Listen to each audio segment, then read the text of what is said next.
How do you get do you have to go out and catch a Pokemon base? I know, because I know like in the games you'll meet, well, I don't know some of the later games, but I know in some of the early games it was like you'd meet whichever professor it was and they'd like gift you a Pokemon. Presuming that I don't have connections like that to, the Pokemon intelligentsia, do I just... The Pokemon intelligentsia. Do I have to just go out and find a Pokemon just because if I don't, I'm going to be like some massive social outcast? Welcome to Pokemon Agoraphobia edition. Oh my god. But you had a good point though as well. I remember you, when we were discussing this episode, talking about just the general fear of leaving your house just because of what Pokemon are flying about, like rummaging around out in the world. Oh yeah, can I just point this out? In real life, I am not a fan of bees, okay? Not a fan of wasps either. I'm actually terrified of wasps. Bees, I'm kind of starting to build relationship, like I'm building that relationship up to be like, I don't want to, still I'm not a big fan of them, but I don't wish any harm on them. Wasps, different story. There is a Pokemon, in case anyone's not aware, there is a Pokemon that is just a literal massive wasp called Beedrill. The clue's in the name. It's a bee, and it's got drills both sticking out its butt and as hands. That sounds terrifying. That sounds like my worst nightmare. I don't know what's worse, the Beedrill or the big massive spiders that you see deep in the forest. See, if I was born in Kanto, the first region, I would not be able to go through Viridian Forest. I would have to save up for an Uber. I would have to beat the child or the children in front of Viridian Forest every day just so I could save enough money for an Uber to get safely through Viridian Forest. And I'm not getting out of that car. You seen Beedrills? You seen Weedles? Like big pincery things? No, I'm not getting out the Uber. No. Also as well, right, correct me if I'm wrong, perhaps this isn't in the same region, but there's a Pokemon called Pineco, right, that freaking explodes. Where are those, and how do I avoid those at all costs? They would be in Johto. Okay, so I don't have to, if I'm in Kanto, I don't have to, I just got to worry about the massive Beedrills, not... Well, to be fair, Johto is literally beside Kanto. Oh god. So if you're taking a gap year, yeah, you're going to get blown up in the forest. Is there is there a rivalry between Johto and Kanto? Is there pranks where kids from Johto gather together a whole ton of Pinecos and throw them over the border fence into Kanto? Well, bar the fact that sounds like a horrid war crime. It does sound like on Papers, Please, doesn't it? So, what, the Johto kids throw Pinecos and the other kids throw Voltorbs?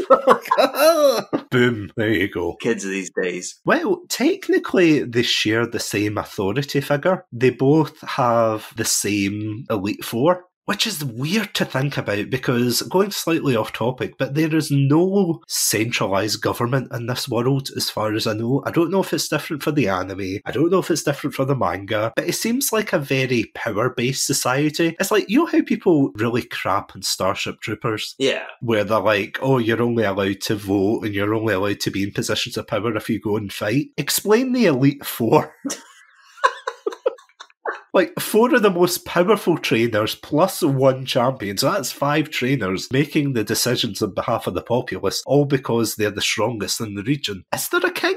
Is there a queen? Is there government? What is going on in the Pokemon universe? Well, I think we may have found potentially our first positive here. So this does sound like a very, very loose central authority here. So I'm guessing tax collection isn't that rigid, so perhaps you can get away with not paying your taxes. If in real life you could avoid paying your taxes, but a bee or a spider the size of a German Shepherd came up to you, is it worth it, Adam? Is it worth it? You're probably not right. HMRC doesn't seem so bad now when you compare it to that as well. Do you know something else I just thought about, right? Have you ever been anywhere, right? You've been walking somewhere. Maybe you need to go under an underpass, or you need to go under a bridge or something like that. And you see some teens lurking about and you do you ever stop and be do I want to go under this underpass, I wonder, or do I want to try and find another way? Imagine that scenario, but the teens hanging about have a Charmeleon with them. You're definitely not going through the underpass, are you? That literally happens in Pokemon Silver. Really? Yeah, you go to, I think it's Goldenrod City, which is the big city of that region, and you go on the underground, and later in the game you find out there's a Team Rocket base there. Spoilers. You go there, and yeah, there's loads of adults as well. But the weird thing as well is you can actually take your Pokemon to get their hair cut there. So what's happening on there? A thriving community. Yeah, you can buy incenses for them, you can buy haircuts for them, you can get tackled by a cue ball Their words, not mine. And before anyone's wondering, Cue-Ball isn't the name of a Pokemon. I mean, it's a balding, fat, middle-aged man who's like fighting a 10-year-old, which... That's the most terrifying thing so far. Exactly. And I mean, there's just so much. Like, we haven't even left the house yet, okay? You're still in the house. I haven't milk yet from... I haven't got my Moo milk yet. I'm having to eat my Machamp flakes like dry. I can imagine the horrible, sad crunch. What do Machamp... Here's a question. What does Machamp crunches look like? Is it cutouts of Machamp, or is it cutouts of, like, the underwear? Oh... I was thinking like one of his biceps, but like I love the underwear idea so much that it has to be that. Oh my god. The breakfast of Machamp. The Machamp. Oh Nintendo, if you haven't switched off by now, we're free. You can sponsor so many ideas. Do you know what I think the first thing, but right, so we have to leave the house, okay? Let's just say for some reason we have to leave the house. You can't make me, Adam.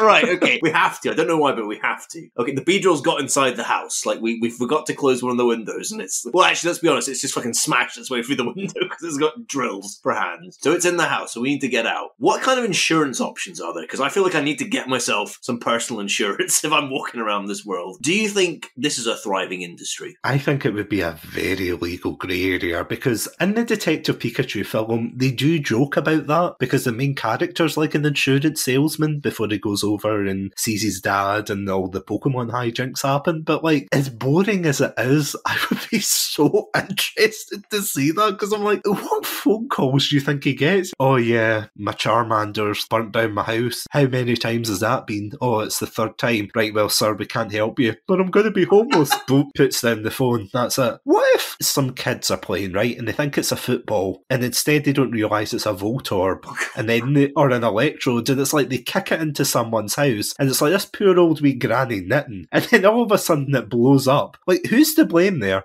Is it the kids? Is it the granny for not, like, Pokemon proofing their windows? Who's to blame there? The legal system must be such a nightmare, as you say, like, trying to... Yeah, because how responsible are you for your Pokemon? It's such a good point. As you say, like, if I do get, like, if I get a fire-based Pokemon and it burns something, am I responsible for that? Or do I claim, well, it's a fire-based Pokemon, what can I do? God, imagine, like, the Judge Judy in the Pokemon universe. The cases you'd hear on that, like, oh my god. My neighbour's Gyarados crushed my car or something, or, like... What, or my husband ran away with the Mr. Mime. Oh no! Do you know what? I think that this is my ultimate problem. Like, despite all the other problems that we've just listed here, my ultimate problem, and the reason I can't live in the Pokemon universe, is I don't think I can exist and I can live in a world where Mr. Mime exists. He is nightmare fuel for you. He is the most terrifying, one of the most terrifying things I've ever seen in my life. And I've always felt this way ever since I've seen him. He freaks me out more than anything. So I don't know what would happen if I saw Mr. Mime. I might faint. I might just die on the spot. I might, like, fly into a rage and try and destroy. I have no idea. I don't know what would happen. I just imagine the headlines now. Local man leaves his house after 30 years. First thing he does is punch a Mr. Mime. So let's say I go out and I punch a Mr. Mime in a rage, right? Do I go into the core? What am I being charged with? Is that like the equivalent of animal abuse here? Or do I have to, like, is that a crime against the owner's property? See, here's an interesting point, actually. You know how, obviously, if you are like a podent in real life and you do abuse an animal, and rightfully so, you get stripped of the rights to, like, have another pet, have another animal. How does that work in the Pokemon universe where everything is Pokemon-centric? Because you can just go out and catch one, right, as well. Like, there doesn't seem to be any oversight authority. That you don't have to declare a Pokemon, do you? No, you don't even need, like, a license or anything for Pokeballs. You could just, like, go to the... God, I'm imagining someone at night going to, like, the Pokemart, you know, hood up, sunglasses on. He's like, give me 5 Pokeballs. Will that be all, sir? No, that's it. Thank you. And he goes out and he catches, like, a Pidgey. What's it, like, 5 Pokeballs and, like, oh, get the stick of gum as well? Like, that'll throw it off. Sorry, sir, that's Pokegum. And he just, like, goes into a rage. Or the gum's a Pokemon, I don't know. Oh, God! Oh, it probably is as well. It will be eventually, when they run out of ideas. I know people joke about that, and they're like, oh, Pokemon's run out of ideas, but there's some Pokemon you just look at and think, really? A set of keys? I'm not even joking, by the way. Are my keys a Pokemon from my house? There are key Pokemon, by the way. Is that the only keys I can get in this universe? No, I'm sure you can probably get. I can get a non-Pokemon set of keys. Okay, that's one thing at least. So we've walked out of the house. But actually, you bringing up Pidgeys there brings me to another thought I had. Does the concept of vermin exist in the Pokemon universe? So if there's a ton of Pidgeys around, is that something I need to be worried about? If I go into a restaurant and the chef has a Rattata, is that something that I should be concerned about? Or am I just be oh, well, that's fine? What, you mean Rattata 2? Yeah, Rattata too. Exactly. Do I need to be concerned? Should I be that's a health code? Or do health code violations exist? Good question. And that brings up another point as well, because technically in the anime and technically in the games, they do allude to the fact that Pokemon are eaten. What hierarchy exists? It's I was actually explaining this to my partner earlier when I was telling her that we were doing this episode, but it's imagine you caught a Miltank or some kind of pig Pokemon, like a T-Pig or something like that, and you think, oh, I'm going to raise this and it's going to be the bestest boy in the world, and then you wake up the next day and your farmer dad or farmer relatives killed it and turned it into beef burgers, moo burgers, if you will. What if you were going to the Pokemon championships and then you have to throw out a burger? Just the look of sadness, you would just be oh man, this is the third time this week. But here's the thing as well. Wait, no, hang on. What kind of dick parents are oh, Dad, I'm off the thing, did you pack my Pokemon away? Oh, yes, son, I've popped it in your Pokeball. So the kid throws out a Pokemon on a fucking burger, fuck. I want to call Pokemon Child Services about that, if such a thing exists. I don't think Pokemon Child Services does exist, to be honest. Oh, well. I know we said we weren't going to go into that territory of, Pokemon is kids fighting with animals, but yeah, if you're given a 10-year-old license to carry a monster in their pocket, you're going to get some severe issues.